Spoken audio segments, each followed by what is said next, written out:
The first day I saw her, she was sitting alone on the far corner bench of the university courtyard, her head bowed, her fingers turning the pages of a worn, soft blue notebook, as if it carried the entire universe inside it. The morning sun rested lightly on her hair, and the breeze played with a loose strand, brushing her cheek. I remember thinking, not in a dramatic, flavot first-sight way, but in a quiet, wakening way that she looked like someone who carried stories in her silence. I didn't know her name then. I didn't know the secrets she tried so hard to protect, or the hurt she hid behind her soft smiles. I only knew that something about her made the world feel gentler. I had entered college, hoping to remain invisible, to slip between lecture halls and labs without drawing attention. But life had a strange way of rearranging plans. Her presence pulled at me, not loudly, not urgently, but the way a soft melody pulls you closer even before you realize you're listening. For weeks, I kept seeing her in the same spot, sometimes writing, sometimes just staring at the open sky, sometimes wiping a tear she thought no one noticed. I didn't approach her. I wasn't bold. I wasn't charming. I was me, simple, quiet, the kind of boy whose friends could be counted on one hand. But every day, as I passed that bench, something inside me whispered, "She looks like she needs someone to sit beside her." And something else whispered back, "But she isn't waiting for you." So I kept walking, until the day I found her crying. It was a cloudy Tuesday, the kind of day when the world feels cold, even before the rain touches the ground. I had stayed back on campus to finish an assignment, and when I walked out into the courtyard, it was empty except her. She sat on the bench, gripping her notebook tightly, her shoulders shaking as she tried to hide her tears behind her hair. I froze. Part of me wanted to walk away, to let her keep her privacy, but something stronger stood me still. I don't remember how long I watched her silently from a distance, fighting with myself. But when she covered her mouth and let out a sound, heartbreaking, my feet started moving before my mind did. I stopped a few steps away and gently said, "Are you okay?" She jumped slightly, startled, and quickly wiped her face. "I'm fine," she whispered, her voice trembling. "You don't look fine." She glared up at me through tears, not angry, just hurt. "What do you want?" I hesitated, then sat at the far end of the bench, giving her space. "Nothing. Just didn't want to walk away, seeing someone cry, alone." She stared at me. For a moment really stared, and I expected her to tell me to leave. But instead, she hugged the notebook to her chest and whispered, "It's been a bad day." "Yeah," I said softly. "It looks like it." Silence settled between us. Not awkward, but fragile. After a moment, she opened her notebook and tore out a page. She folded it, unfolded it, folded it again, her fingers restless. Then she took a breath and said, "My mom used to write letters to me every week, even when she was sick. She always told me to write back so she could feel close to me. Even on the days she couldn't get out of bed, she lifted the paper. This was the last letter I wrote to her. She never got to read it." My heart tightened. "I'm sorry. Everyone says that," she said with a wet laugh. "But I don't want people to be sorry. I don't know how to stop missing her. Some days, I'm okay. Some days, I'm not. You don't have to be okay all the time." Her eyes softened a little. "You don't even know me." "I don't," I admitted. "But you look like someone who carries too much alone." She blinked. A tear slipped down her cheek again. "What's your name?" "Rayyan." "I'm Noor." Noor.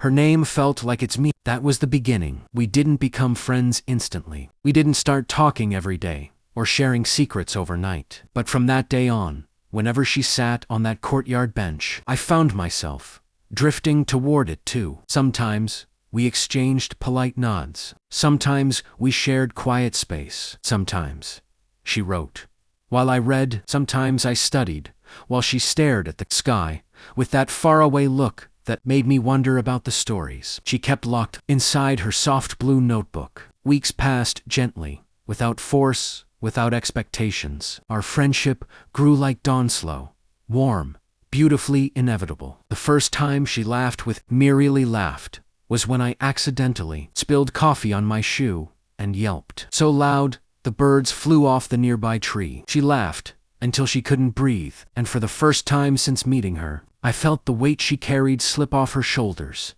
even if just for a moment. "You're impossible," she giggled. "Thanks," I try. She wiped tears of laughter from her eyes. Rayyan. Yeah. Thank you for sitting with me that day. I smiled. Thank you for letting me. There were days Noor was sunshine playful, teasing me about my handwriting, my messy backpack, my habit of eating snacks during lectures. And there were days she was rain quiet, withdrawn, lost in memories that weighed too heavy for her small shoulders. On those days, she didn't talk much, but she always let me sit beside her. She once whispered, "You don't ask me to talk, and I like that." "You don't have to say anything," I said. "I just want you to know you're not alone." She looked at me like she wanted to believe that. Then came the day everything changed. The day she didn't come to campus. I checked the courtyard. The bench was empty. I waited. Nothing. I scanned the cafeteria, the library, the hallway. Nothing. A strange panic rose in my chest, a fear I didn't recognize. By noon, I found myself walking toward the girls' hostel, a place I had never approached before. I stood outside awkwardly, searching for someone to help. A girl passed by, and I asked, "Do you know Noor?" She nodded. "Room 207. But I think she's unwell today." My heart clenched. I walked to the gate, took a breath, and asked the guard to call her. After a few minutes, Noor walked out, wrapped in a light shawl, pale and tired. "Rayyan," she whispered, surprised. I didn't see you in class." She smiled weakly. "I wasn't feeling well." "You look sick." "Thanks." She laughed softly. "You're so sweet." "I mean, no, I didn't mean.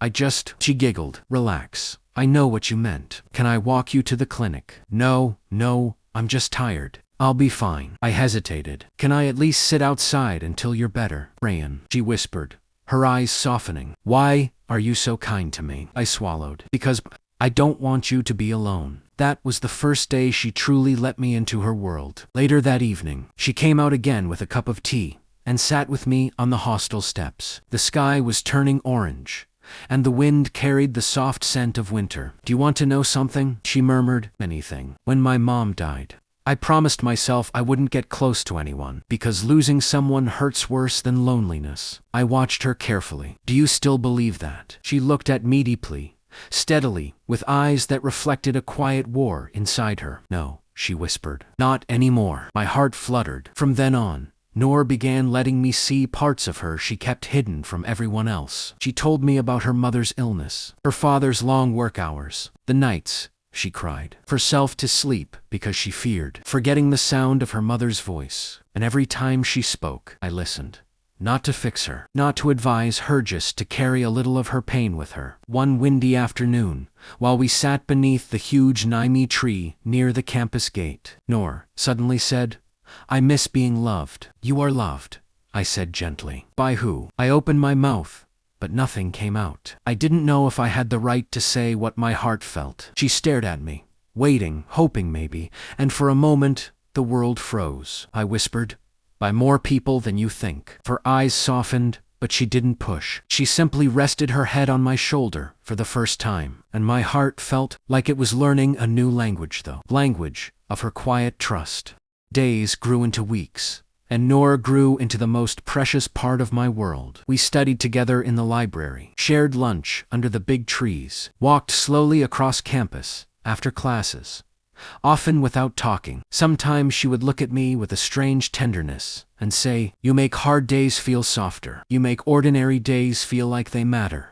I'd whisper back. One evening, as winter settled in, Noor and I found ourselves in the empty courtyard again. The campus lights reflected like stars in her eyes. She held her notebook close, the same notebook she had guarded so fiercely. "Rayyan," she murmured, Yes. "there's something I want to show you." My breath caught as she opened the notebook. Inside were pages filled with letters written in beautiful, delicate handwriting. "They're letters," she explained softly. "Letters I write to people I love, but never say it out loud." There were letters to her mother, her father, her younger self, and one envelope titled, "To the boy who sits beside me, even when I'm silent." My heart stopped. She handed me the envelope. "Read it," she whispered. With trembling fingers, I opened it. Inside was a short, shaky paragraph. "I don't know why you stayed. I don't know why you care. But on the days I break, you sit beside me until my pieces feel like they can belong somewhere again. You are comfort in human form, and I am afraid, because losing you would hurt more than anything I've survived. But I think